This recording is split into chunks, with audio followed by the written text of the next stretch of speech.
Veja uma reportagem dessa, não deu vontade de fazer um feijãozinho para comer hoje no almoço? Agora, 8h08 da manhã, a gente já tá pensando no que vai almoçar, né? Mas aí você já viu que traz vários benefícios à saúde. E por falar em saúde, eu volto a conversar agora com a doutora Thaís Benevides, que é hematologista. Fevereiro Laranja é o assunto de hoje aqui no quadro Só Saúde, é o mês de conscientização e combate à leucemia. E por falar em alimentação, doutora, teve gente perguntando no nosso Instagram, se eu não me engano, a telespectadora Bela Queiroga falou sobre alimentação, prática de atividade física, se tem alguma relação aí com a possível prevenção da doença, já que normalmente a gente não entende muito bem a causa, né?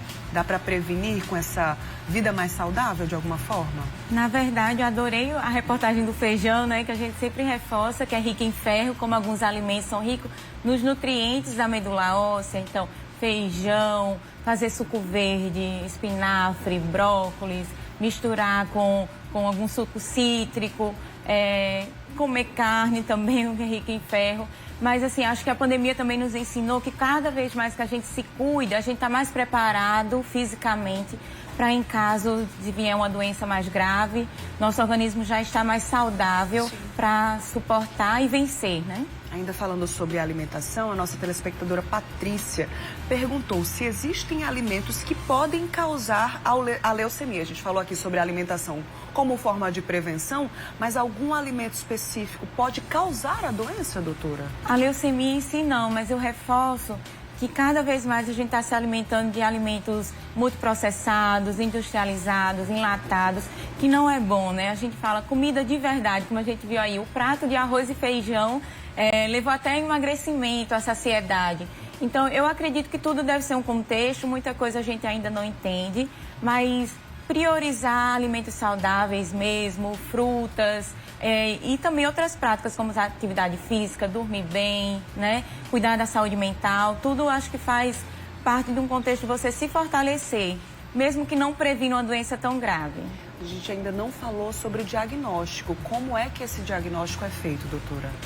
A partir dos sinais e sintomas já dá um alerta, mas o exame básico, que é conhecido como hemograma completo, né? O hemograma já é completo, já nos dá sinais do que pode estar acontecendo. Então, uma anemia muito grave, a plaqueta baixa, o leucócito em grande quantidade, às vezes tem paciente com leucócito maior que 100 mil. Então, o hemograma já nos dá uma boa ideia. E a partir daí é que a gente vai fazer o diagnóstico em si, com exames específicos da medula óssea. Tem um exame, que é esse, inclusive, que está em tela, é o mielograma. É a gente aspirar a medula óssea e ver no microscópio, em que a gente já olha essa célula doente, esse blasto.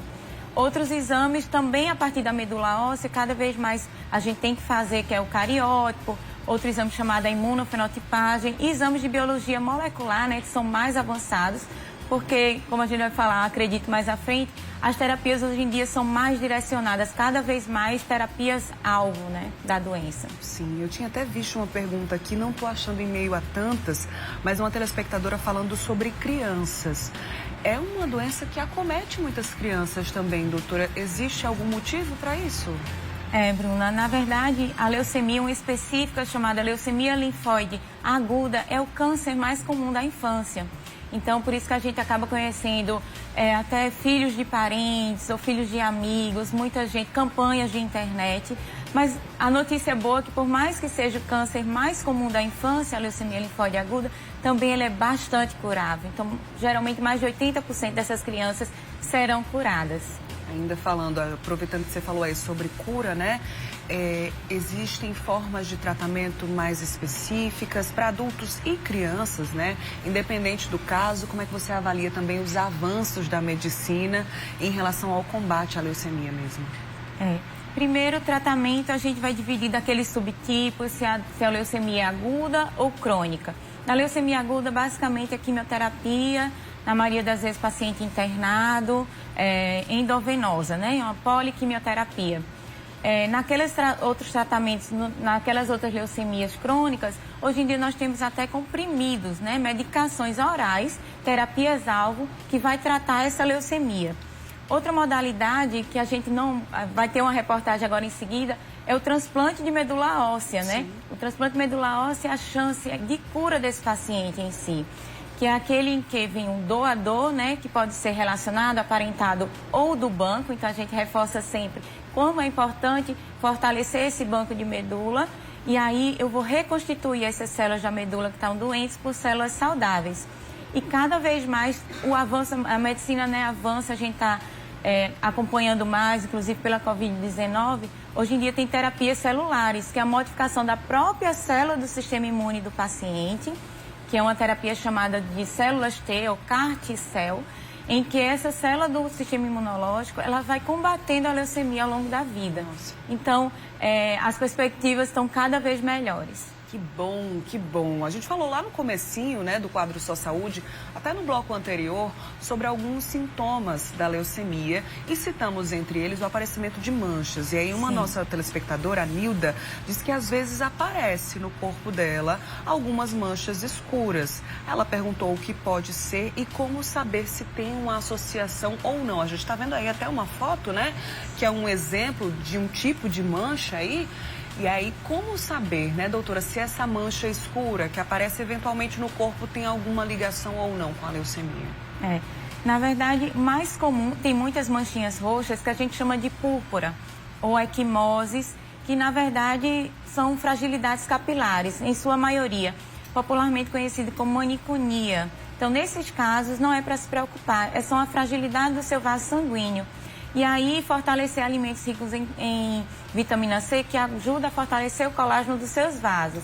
Lógico, é um alerta, está se repetindo, está vindo também alguns sangramentos espontâneos, então, às vezes, gengival, urinário. Então, isso vai ligar um alerta e não custa nada fazer um hemograma, né? Tirar essa dúvida já vai ajudar bastante. Com certeza. Esse mês de fevereiro, a gente está até com um lacinho aqui, ó, reforçando a importância da conscientização, do combate à leucemia. Disseminar informação também é uma ferramenta muito importante. Então, você que acompanha o Mulher Demais de hoje, quer disseminar essa informação, tantas orientações passadas aqui pela nossa especialista, depois corre lá no nosso canal no YouTube, youtube.com/TV Correio Oficial.